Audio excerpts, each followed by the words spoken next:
할렐루야. 8월 첫 번째 주일에 나오신 여러분들을 주의 이름으로 환영하고 축복합니다. 삼복도이 중입니다. 어떻게 잘 지내시는지 모르겠습니다.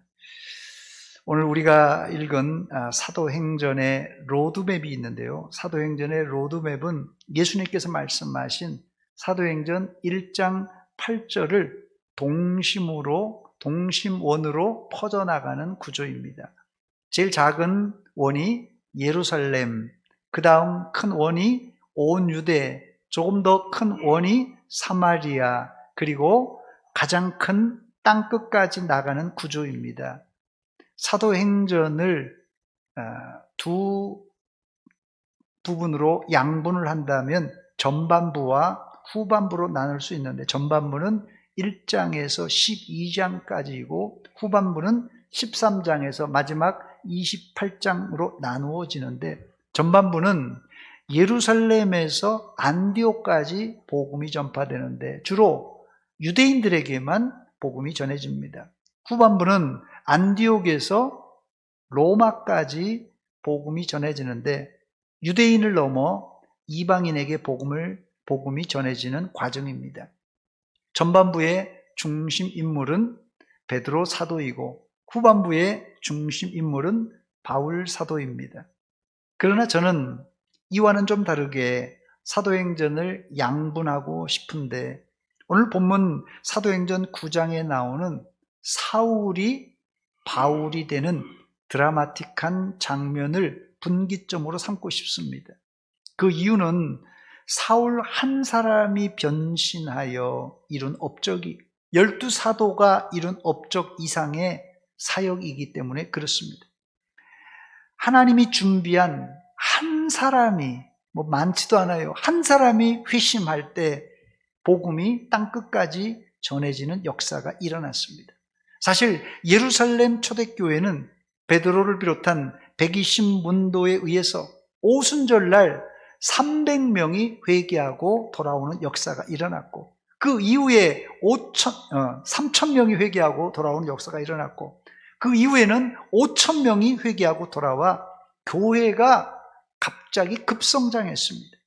이때 하나님께서 베드로 사도를 사용한 것이 사실입니다. 그러나 베드로 사도는 거의 유대인들에게, 또 그때 몰렸던 디아스포라 유대인들에게 복음을 전했고 제한적으로 이방인에게 복음을 전했습니다. 그러나 교회를 핍박하던 이 사울 청년은 회심한 후에 본격적으로 이방인 선교를 하기 시작했습니다. 오늘 그 변곡점이 되는 사울 청년의 회심 장면을 살펴보면서 완고하고 강팍한, 포악하여 예수 믿는 사람들을 죽이는 데 가담했던 사울이 어떻게 예수님의 복음을 전하는 사도가 되었는지 본문을 통하여 함께 은혜를 나누기를 원합니다. 첫 번째, 사울 청년은 예수 믿는 사람들을 잡멸하는 일에 진심이었던 사람입니다. 사도행전 7장에 스데반 집사님의 순교가 기록되어 있고 8장엔 예루살렘 교회에 큰 박해가 일어나서 사도 외에는 유대와 사마리아 그리고 이방 땅으로 흩어졌습니다. 바로 스데반 집사님이 돌에 맞아서 순교할 때 돌을 던지던 사람들의 옷을 맡아주고 증인 역할을 했던 사람이 사울입니다. 그리고 그는 거기서 그치지 않고 계속 교회를 박해했습니다. 그의 교회 박해는 교회를 잡멸하는 데까지 나갔습니다. 사도행전 8장 3절 말씀입니다. 사울이 교회를 잡멸할새 각 집에 들어가 남녀를 끌어다가 옥에 넘기니라. 이 잡멸의 원뜻은 습격하다 혹은 멸망시키다라는 뜻입니다.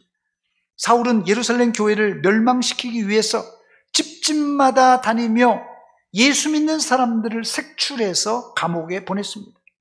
그럼 여기서 그치지 않고 오늘 본문엔 이방 땅 다메섹으로 도망간 예수 믿는 자들을 잡아오기 위해서 대제사장에게 가서 공문을 받아옵니다. 지금으로 말하면 체포영장 같은 그런 문서입니다. 본문 1절과 2절 내용입니다. 사울이 주의 제자들에 대하여 여전히 위협과 살기가 등등하여 대제사장에게 가서 다메섹 여러 회당에 가져갈 공문을 청하니, 이는 만일 그 도를 따르는 사람을 만나면 남녀를 막론하고 결박하여 예루살렘으로 잡아오려 함이라. 다메섹은 지금의 시리아 수도인데요, 다마스커스입니다. 다마스커스. 이 다마스커스는 예루살렘에서 북동쪽으로 약 270km 떨어진 거리입니다. 서울에서 대구까지가 약 270km인데요. 지금이야 이 고속도로를 타면 자동차로 서울에서 대구까지 약 3시간 30분, 40분이면 도달할 수가 있습니다. 그러나 2000년 전 자동차가 없었기에 걸어가야 했는데, 나귀를 타고 빨리 가면 열흘 정도 걸리지만 걸어서 좋기 보름 걸리는 거리가 예루살렘에서 다마스커스, 다메섹까지입니다. 사울 청년은 이 먼 거리를 오로지 예수 믿는 사람들을 잡아오기 위해서 길을 떠났던 사람입니다. 우리나라에서도 선교 초창기에 사울 같은 복음의 방해꾼들이 여럿 있었습니다. 대표적인 사람이 이기풍 목사님이십니다. 제주도 선교의 아버지라고 불리는 이기풍 목사님은 평양에 살 때 서양 선교사님들을 매우 싫어했습니다. 당시 일본과 청나라가 우리나라에 들어와서 이 우리나라 조정을 좌지우지했기에 조선인들은 외부 세력을 좋아하지 않았습니다. 그래서 이기풍 청년은 사무엘 마펫 선교사님의 집에 돌멩이를 던져 창문을 깨트리기도 하고, 급기야는 1890년엔 장터에서 전도하시는 사무엘 마펫 선교사님의 턱을 돌로 가격해서 턱을 깨트렸습니다. 또 평양 장대현 교회를 건축한다는 소문을 듣고 깡패들을 동원해서 건축 현장을 부수며 행패를 부리기도 했습니다. 그러나 마펫 선교사님은 청년 이기풍이를 예수의 사랑으로 끝까지 참아주고 기도해 주셨답니다. 그 이후 청일전쟁으로 평양시가 어지러워지자 이기풍 청년은 원산으로 피난 갔는데, 마침 거기서 전도하던 스왈렌 선교사님을 만나 그가 결국은 그 앞에 엎드려 회개하고 예수님을 믿게 되었습니다. 그 이후 이기풍이는 한국의 바울사도란 별명이 들을 정도로 평양 시내를 다니며 복음을 전했다고 합니다. 결국 1907년 평양 대부흥이 일어나던 해에 그는 한국 최초 장로교 목사가 되어 제주도 선교사가 되었습니다. 그러다가 이기풍 목사님은 노년엔 일제 신사참배에 강력하게 반대하다가 옥중에서 심한 고문을 받고 출소했지만 결국 순교하시게 됩니다. 혹시 여러분 주변에도 극렬하게 예수 믿는 자를 핍박하고 교회를 해코지하려는 사람들이 있습니까? 그런 사람들을 여러분 눈여겨보시기 바랍니다. 혹시 바울 사도나 이기풍 목사님 같은 사람이 될 가능성이 있기 때문에 그렇습니다. 역설적으로 교회를 심하게 핍박하는 사람들은 교회에 관심이 많은 사람입니다. 그러므로 교회를 핍박하는 사람이 있으면 무조건 적대적으로 보지 말고 예수님의 사랑으로 품어주시기 바랍니다. 혹시 누가 알겠습니까? 바울 같은 사람이 될지. 아마 이 자리에도 우리 가운데서도 예수 믿기 전에 교회를 핍박하고 예수 믿는 사람을 예수쟁이라고 하면서 핍박했던 사람들이 있을 거예요. 아마 있죠? 예, 아마 전과자들이 있을 겁니다. 두 번째, 하나님은 다메섹까지 예수 믿는 사람을 잡으러 가는 사울을 꼬꾸라지게 만드셨습니다. 본문 3절과 4절입니다. 사울이 길을 가다가 다메섹에 가까이 이르더니 호련히 하늘로부터 빛이 그를 둘러 비추는지라 땅에 엎드려져 들음에 소리가 있어 이르시되 사울아 사울아 내가 어찌하여 나를 박해하느냐 하시거늘. 교회를 박해하는데 혈안이 되어 있는 사울을 누가 막을 수 있겠습니까? 사울은 이 성경에 읽어보면요, 고집이 아주 센 사람입니다. 이 고집을, 황소 같은 고집을 누가 막을 수 있겠습니까? 그러나 다메섹으로 가던 도중 하늘에서 빛이 그를 둘러 비추자 사울은 땅에 꼬꾸라지고 말았습니다. 한마디로 하나님이 사울을 땅바닥에 내동댕이 쳐버린 겁니다. 본문에 보면 호련히 하늘로부터 빛이 둘러 비추었다고 말하는데, 바울은 나중에 아그리빠 왕 앞에서 이 사실을 이제 재판받을 때 진술하면서 이런 말을 했습니다. 사도행전 26장 13절입니다. 왕이여 정오가 되어 길에서 보니, 정오니까 당연히 태양이 있을 거 아니에요. 정오가 되어 길에서 보니 하늘로부터 해보다 더 밝은 빛이 나와 내 동행들을 둘러 비추는지라 그랬어요. 해보다 더 밝은 빛이 어떤 빛인지 상상이 안 가는데요, 이 장면을 상상해서 여러 화가들이 이 그림을 그렸습니다. 이 장면만 아마 대여섯 점이 있는 걸로 제가 알고 있는데요, 그 중에 1767년에 니콜라스가 그린 바울의 회심이란 작품을 제가 한 장 준비했습니다. 한번 보시기 바랍니다. 저게 다마스커스로 가는 이 사울 청년, 아마 이 말을 타고 간 걸로 아마 저렇게 화가는 상상해서 그린 것 같아요. 성경에는 말을 탔다는 말은 없지만 어쨌든 땅바닥에 꼬꾸라지는 저 장면입니다. 여러분이 사진에서 보셨듯이 사울에게 비친 빛은 물리적인 빛을 넘어 소위 하나님의 빛, 영적인 빛입니다.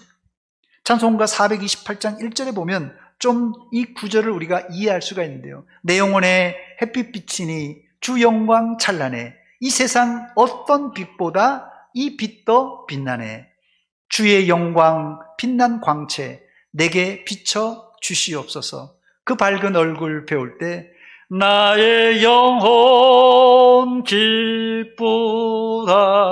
할렐루야.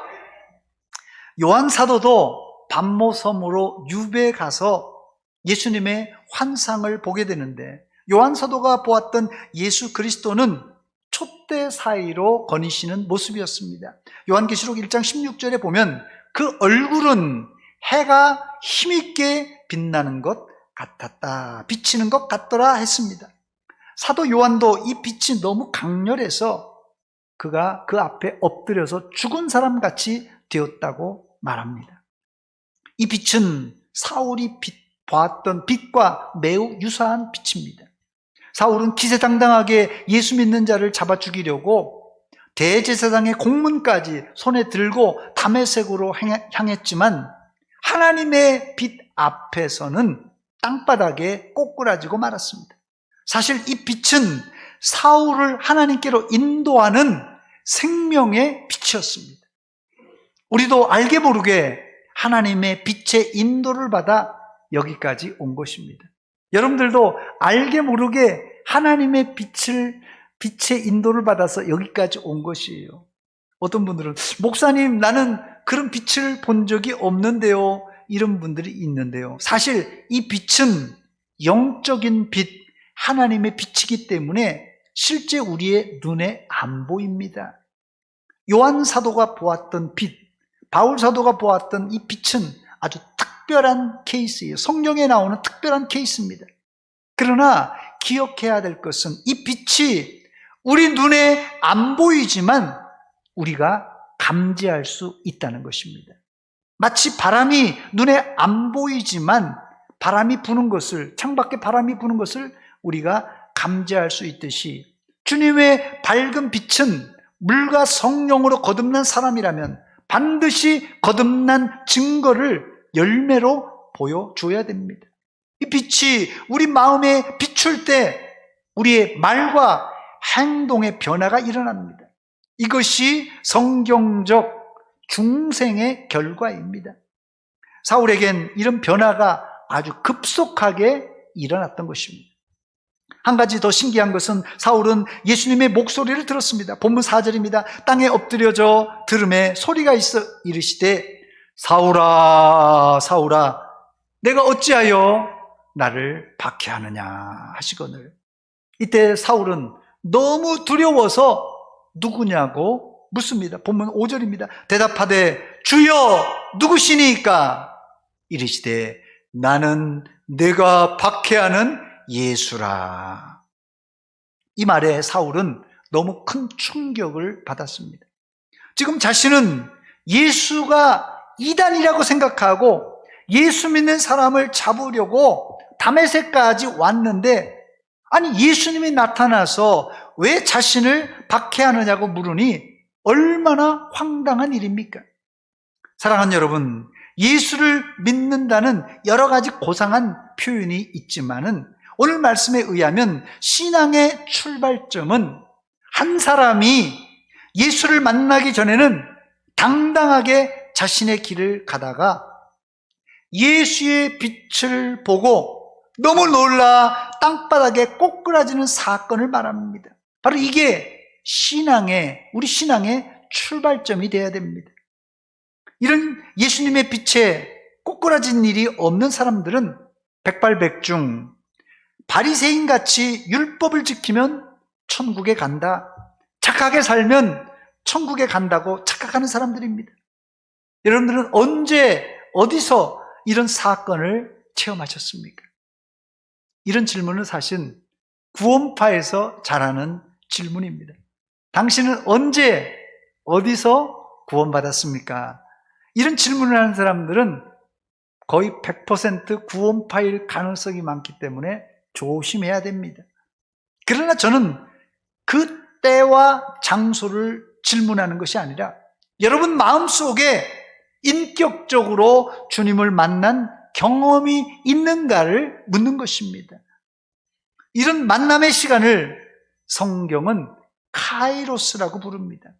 우리 손목에 차고 있는 시간을 헬라어로 크로노스라고 부른다면 우리가 인격적으로 예수님을 만난 그 시간을, 그 순간을 카이로스라고 부릅니다. 이 여름에 여러분들도 사울이 만났던 그 주님을 인격적으로 만나는 카이로스의 시간을 체험하시기를 축원합니다. 세 번째, 땅바닥에 꼬꾸라졌던 사울은 어떻게 다시 일어날 수 있었습니까? 땅바닥에 꼬꾸라지는 것이 안 좋은 일이지만 더 안 좋은 것은 넘어졌다가 다시 일어나지 않고 넘어져서 남의 탓, 조상 탓하며 그냥 쓰러져 있는 것입니다. 실패란 무엇입니까? 실패란 시험에 떨어진 게 실패가 아닙니다. 실패란 사업에 망한 게 실패가 아닙니다. 실패란 실패한 채로 그대로 엎드러져 있는 것입니다. 다행히 사울은 땅바닥에 꼬꾸라졌지만 다시 일어나 위대한 바울 사도가 되었던 것입니다. 일단 사울은 주님의 말씀에 순종하여 다메섹에 들어갔습니다. 본문 6절입니다. 너는 일어나 시내로 들어가라. 내가 행할 것을 내게 이를 자가 있느니라 하시니. 이제까지 사울은 자기가 계획 세우고 자기가 결정하여 여기 다메섹까지 오게 된 것입니다. 그러나 이제는 자기 뜻대로가 아니라 눈은 멀었지만 예수님의 말씀에 순종하여 사람들의 손에 이끌려 다메섹으로 들어간 것입니다. 사울의 인생은 바로 이때부터 제대로 굴러가기 시작했습니다. 제대로 된 그리스도인이 되려면 예수님을 인격적으로 만난 후에는 내 뜻을 버리고 주님의 말씀에 이끌려 살아야 됩니다. 이것을 성경은 순종이라고 하고 이 순종을 성경은 믿음이라고 말합니다. 현대교회 안에 신자들은 많은 것 같은데 주님을 인격적으로 만난 사람, 주님의 뜻에 온전히 순종하는 사람이 많이 없다는 것이 안타까운 일입니다. 그래서 주님은 이런 사람이 자기 멋대로 길을 갈 때 길을 가로막으시며 어떨 때는 땅바닥에 내동댕이 치기도 합니다. 그러나 이거는 실패나 저주가 아니라 참 길을 찾는 과정입니다. 그러므로 내 위신이 땅바닥에 떨어지고 내 품위가 땅바닥에 내팽개쳐질 때, 그때 여러분 깨달아야 됩니다. 내가 열심히 한다고 했지만 혹시 그것이 예수님과 교회를 괴롭히고 박해한 행동은 아닌가? 즉시 깨닫고 방향을 전환하시고 주님께 돌아오시기 바랍니다.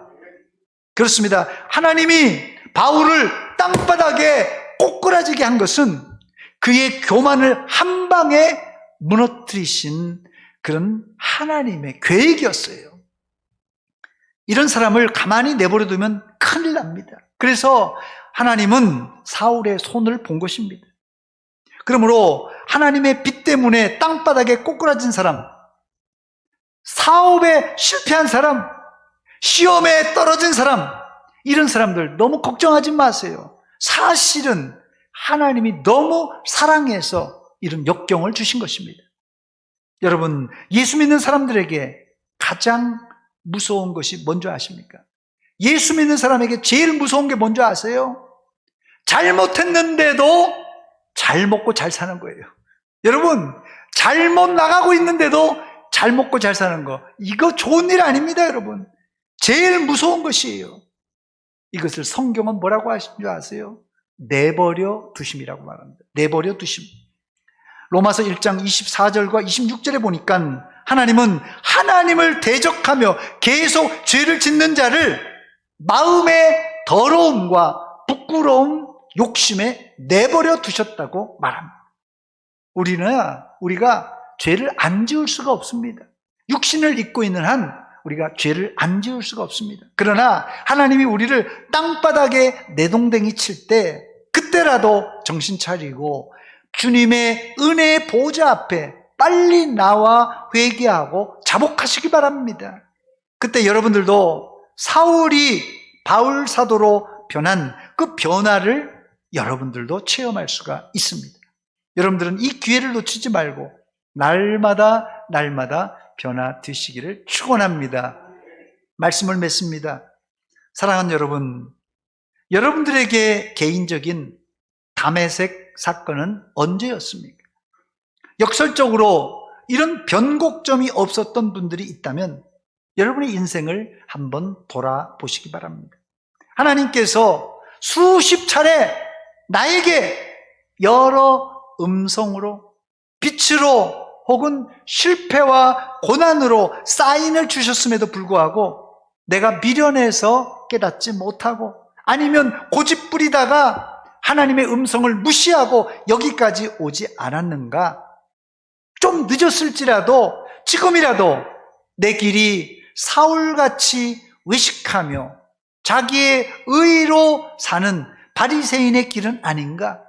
나는 법 없이도 살 수 있는 사람이다, 이렇게 자만하지 않았는가 돌아보시고, 주님이 비춰주시는 환한 빛과 주님의 그 온유한 음성, 그 음성을 들을 때 얼른 땅에 엎드려 회개하시기 바랍니다.